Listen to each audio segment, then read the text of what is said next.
Olá, William Penteado. E hoje, antes de começar o vídeo, eu vou dar umas explicações do motivo de eu ter demorado tanto para fazer os novos vídeos. E no básico seria porque eu estive ajudando meu pai nesses fins de semana. Fora o fato de que eu também estou aos poucos me preparando para uma mudança de residência mesmo. Foi esse o motivo dos atrasos. Se você quiser mais algumas informações acerca disso, me siga no Telegram. Lá eu sempre dou alguma justificativa explicando o porquê da ausência de vídeos ou dando conteúdo extra para o pessoal. Agora, continuando. Hoje eu irei falar um pouco sobre a disfunção na tireoide. Sim, essa glândula aqui. Percebam que ela se localiza abaixo do pomo de Adão. O pomo de Adão seria essa parte mais acima, a tireoide ela ficaria aqui abaixo. E reparem que ela tem, por curiosidade, um formato bem similar a de uma borboleta. Prosseguindo, agora, relacionado ao uso do flúor, por exemplo. Devemos ou não usar o flúor? Porque tem alguns argumentos a favor dele. Mas agora só citando alguns fatos. Países como a Alemanha, Suécia, Japão, Holanda, Finlândia e Israel foram alguns que já aboliram o uso do flúor.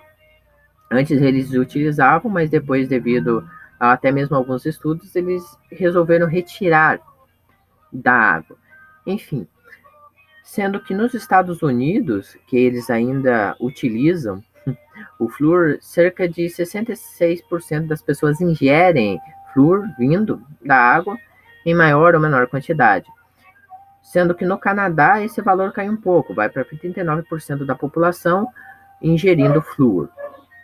O flúor é comprovado que ele traz alguns problemas.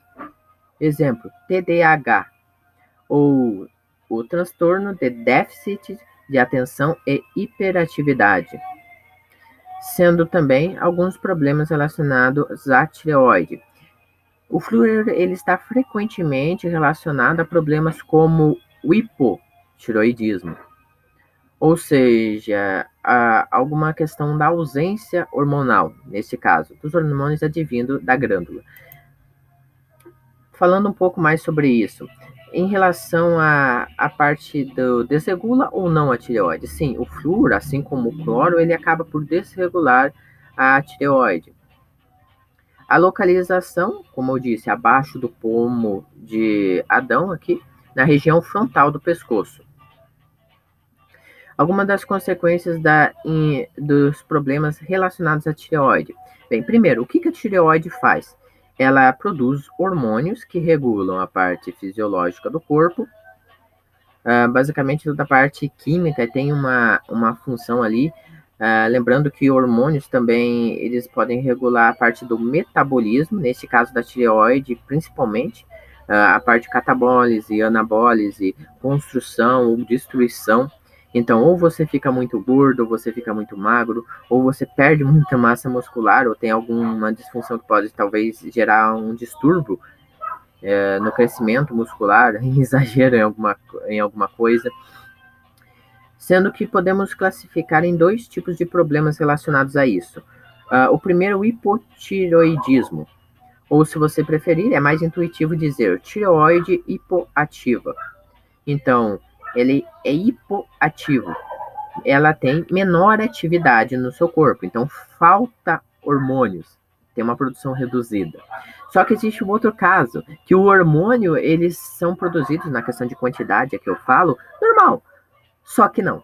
O que ocorre? Quando você ingere flúor e cloro em excesso, a sua glândula da tireoide, devido a uns padrões químicos mesmo, dos halogênios, ela tende a pegar e absorver com maior facilidade o flúor e o cloro no lugar, neste caso, do iodo, que seria o necessário para que a tireoide funcionasse corretamente. Então, os níveis, a quantidade de hormônios é classificada como normal, porém a pessoa tem hipotireoidismo, porque os hormônios produzidos com flúor e cloro, eles não têm e não trazem os mesmos benefícios e a mesma utilidade daqueles produzidos com iodo. Não é a mesma coisa, falta o hormônio, na verdade, os hormônios que possam ser utilizados de fato. Hipertireoidismo ou tireoide hiperativa. Então, ela trabalha demais. A tireoide, ela produz muito os hormônios. Só que neste caso, o mais comum é o hipotireoidismo. Ele é muito mais frequente, seja no Brasil ou até mesmo nos Estados Unidos. Em relação ao iodo, podemos dizer, em níveis baixos, o que ocorre? Bem, o BOSS, que é a tireoide, ela cresce. Você fica com uma parte aqui que lembra uma espécie de papo, similar a, por exemplo, aqueles papos que você tem ali, incha bastante. Isto é um dos fatores. Mas o hipotireoidismo em geral, a falta de hormônios é o mais comum, problemas no desenvolvimento do feto na gravidez, até porque há sim um compartilhamento de hormônios ali com a mãe e o bebê. Então, se houver um problema na mãe, há um problema no bebê, problemas no desenvolvimento, fora que o flúor ele também está associado a alguns déficits cognitivos em crianças. Em relação essa parte aqui, perdão, isso daqui é que eu reaproveito os slides. Este eu deveria ter feito uma revisão, desculpa. Antioxidantes, esses três aqui, de antioxidantes, desinfetantes e antibacterianos, retira. Slide usado em outro vídeo. Flúor e cloro. Este, por sua vez, se você ingere demais, é adequado que você faça uma suplementação de iodo, pois ele agiria como um contrário ao flúor e o cloro, regulando e ajudando ao funcionamento da sua tireoide. Relacionado ao flúor e cloro, grandes fontes, creme dental e pasta dental. Por causa que os dentistas, eles acreditam que o flúor seria, digamos assim, um dos melhores dos incrementos para a saúde dos dentes, quando na verdade o flúor em excesso ele faz o contrário. Ao invés de manter a saúde dos dentes, ele pode levar a alguns problemas, incluindo a manchar os dentes, sendo a maior fonte exatamente a pasta dental ou creme dental. Em quantidade, em um teor muito mais baixo, a água. Só que ainda assim eu sou muito contra esse negócio de governos, estados, enfiarem algo, ou seja, fazerem você ter medicação compulsória. Porque alguém, algum político, algum miserável lá, teve a ideia de que seria bom colocar isso em excesso na nossa água. Mas levando em consideração, as maiorias dos problemas são causados pelo creme dental. Então, se você utilizar cremes dentais que não tenham a adição de flúor, não fluoretado, você já consegue diminuir os riscos de ter hipotireoidismo. É uma dica que eu acabo deixando. Tem mais na descrição fontes falando acerca disso, de maneira mais detalhada. Então não se preocupe tanto com a água. Incluindo também não se preocupe tanto com o flúor presente no sal do Himalaia, que eu vejo que é um problema, mas que as pessoas têm. O flúor lá é uma quantidade muito baixinha.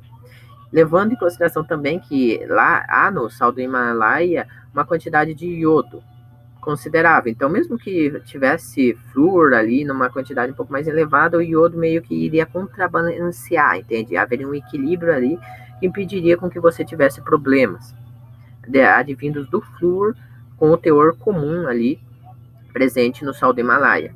Não se preocupe quanto a isso. Via de regra, claro, existem alguns processos que você pode fazer. Antes de terminar as conclusões, bem, você poderia comprar algum tipo de filtro especial para retirar isso. Mas geralmente tem aquela relação, filtro de osmose reversa, só que o de osmose reversa ele também tira os minerais. Você poderia resolver esse problema ingerindo ou colocando água mineral. Exemplo, a água mineral tem uma quantidade sim de flúor, mas é baixa. Às vezes pode ser de fonte natural ou realmente alguém colocou ali porque achou que seria interessante. Vai depender muito também da fonte. Nós também teríamos aquela questão de que você deve evitar ao máximo, mas não precisa se preocupar tanto, só com aqueles advindos da pasta dental. Por hoje seria isso, e me acompanhe no Telegram, tá, pessoal? Lá eu tenho um contato muito maior e aprofundado com o pessoal, tá? Incluindo, eles já estão sabendo de várias coisas que vocês não sabem aqui pelo canal. Bem, por hoje é só, já está quase dando tempo. Tchau, tchau, até o próximo vídeo.